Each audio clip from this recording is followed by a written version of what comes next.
Hello, ladies and gentlemen, and everything in between. Welcome back to What's on the Playlist today. Um, Today we'll talk about the album "There's Nothing Like a Locks, the Lost Song Parodies of Alan Sherman, image of which you will see here by Alan Sherman. This is actually the only Alan Sherman album that I own. It was also the final one of his that was released. Um,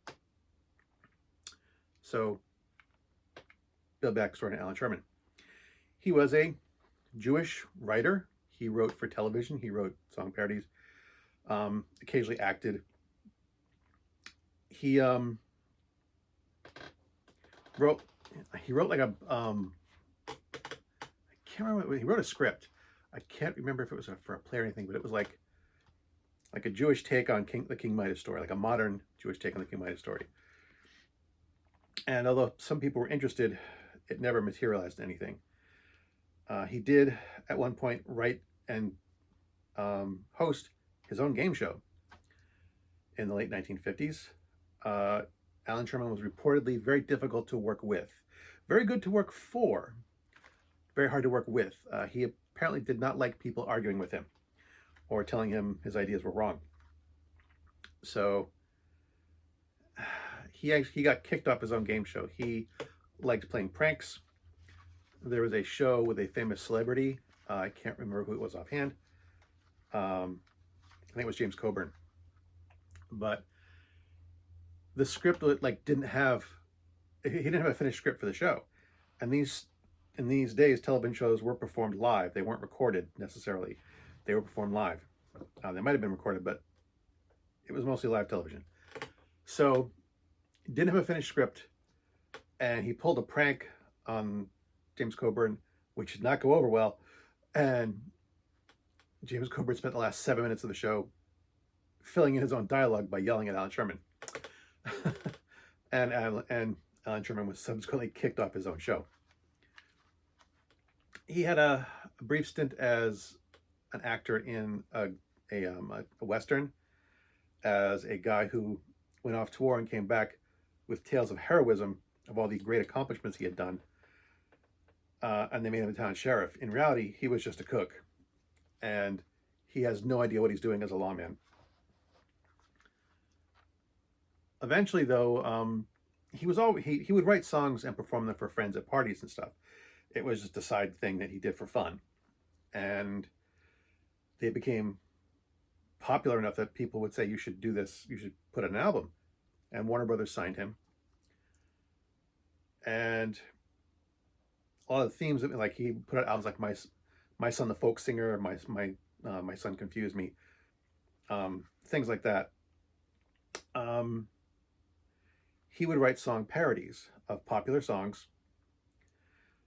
He basically wrote songs that were not under copyright law, although he did make mistakes. He was sued for copyright infringement in his first album for 3 different songs. But he did like some classical music, some Broadway tunes that were well known at the time. Well, classical music's known, but like Dance of the Hours, Frere Jacques, not classical, but he would take songs that people knew and write song parodies. He was kind of the Weird Al Yankovic of his day. His first 3 albums actually hit #1 on the pop charts. That's how popular he was. He was wildly successful and popular for like the early 60s, 61, 62, 63, amazingly popular. His next 3 or 4 albums broke the top 100.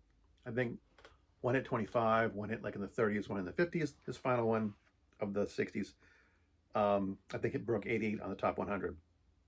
So kind of declining popularity there. He attributes some of this to the British invasion, because around this time, the Beatles, the Rolling Stones, we had these British pop bands coming in and kind of taking over the American airwaves. He did write a parody song called "Pop Hates the Beatles" in response to this. It wasn't entirely true, though. There are multiple reasons that. I mean, the British invasion probably had something to do with it. People were moving towards more serious music, or at least music with a more serious message.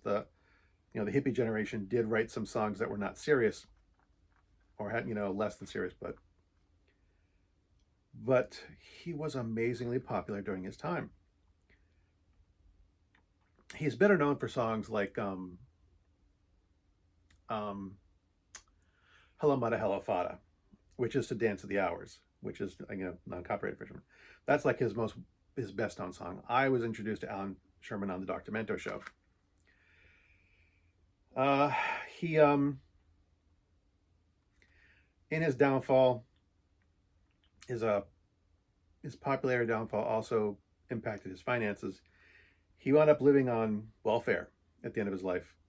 He was also a very heavy drinker. He had problems with alcoholism and overeating. He acquired late things stage diabetes later in life. His wife divorced him, took their kids, wound up living in on welfare in like an old celebrity's home or something like that. He still continued to make music and perform music and for friends and fun and stuff, but he wasn't making really any money. And he basically died at the age of 48 due to alcoholism and his weight and his diabetes, which is kind of sad for someone who was, on the top of the charts, at the top of his game for 3 or 4 years. As for the songs on this album, it says the Lost Song parodies of Allan Sherman.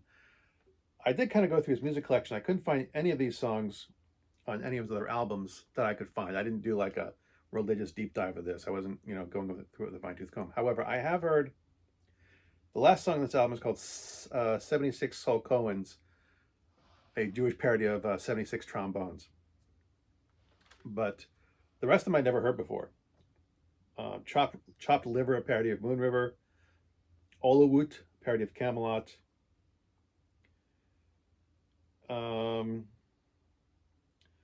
Around the World, a parody of Around the World in 80 Days. How Deep is a Birdbath, a parody of How Deep is the Ocean. So continuing to write Jewish parodies of popular or well-known songs. He going backwards in time to talk about him in the past. At the time he was writing these, there was no real Jewish voice in the media, despite the fact that the media was run by Jews. All the Broadway hits of the era were about modern Americana at the time, or history or whatever. Oklahoma was written by, all these, Rodgers and Hammerstein, who were Jewish, wrote all these big Broadway plays, but none of them focused on Jews as people, as individuals. It was there were lots of Jewish writers in television and radio and Broadway and cinema, but none of the stories were about the Jews themselves. They were writing as Jews for a massively Christian audience, and they basically edited themselves out of the picture. The only big Broadway plays I can think of that really focus on anything to do with Judaism are Fiddler on the Roof, and Sound of Music takes place only because it involves Nazis. And that's only peripherally. But, the Jews were basically eliminated from the art form that they worked in. And he kind of refused to do that. He took a Jewish spin on all the stuff he wrote. His plays, his TV shows, his movies, and his music. So he was a strong Jewish voice in a time when, while Jews had massive inputs in media, they didn't really have an opportunity to represent themselves. And he kind of was the big Jewish representation of the day. And I lost where I was going beforehand. Before I went in that little sidetrack. I rambled too far, ladies and gentlemen, and everybody else. Oh yeah, talking about the album itself. Like I said, I know I'd heard at least one of these songs on the documentary show, which was 76 Saul Cohens. I don't remember hearing any of the other ones. As I said beforehand, he used to perform songs at parties for his friends. These songs are not as polished as his better-known pieces of his studio-released albums. A lot of these were recorded live in front of... The recording quality is very low, and the songs themselves are not as polished. Um, it sounds like he just got down in front of a keyboard and he just kind of plinked these things out slowly and without a lot of fanfare. Um, a lot of his other albums were recorded live, but it was more so you could hear the audience laugh. They were very polished, very well recorded. It was obvious the intent to record them at the time. These sounded like he was just kind of goofing off at a party or in a nightclub or whatever, and someone happened to have a recording device there that was not a professional. These are not professional recordings for the most part. And being the poor recording quality and the fact that the lyrics themselves and the songs themselves are not as well polished as some of his better known works. If you've never heard of Allan Sherman before in your life, I would not recommend starting here. Definitely start with, if you can find it, My Son the Folk Singer, My Son Confused Me. His first 3 albums are all went #1 for a reason. They're good. This is not his best work. Not exactly sure where these recordings originated from. I mean, if you're a completionist like I am, you can fill out your comedy collection with this. But given that it's not his best work, I wouldn't say you need this album unless you absolutely have every single last thing he's recorded. It's odd that I talk about a music album that I'm not overly fond of. I don't hate the album, and I also have to say, I did not buy this album. It was a gift. I have an ongoing wish list that I'm pretty sure my wife got this for me. Being that this wasn't released until 2014, it was probably the easiest one for her to find, which is probably why she got it. I basically just put a list of all his recording albums on my wish list. And like I said, this is probably the easiest one for her to find, so that's why this is the one I have. I'm not unhappy that I have it, because if I did, I would have gotten rid of it. In spite of my love of physical media, I have too much in my collection already to bother taking up space with something I'm never going to listen to. However, having said that, this is not one album, this is not like a must-have for me. And I've heard like lost studio recordings of stuff that was better done by other artists.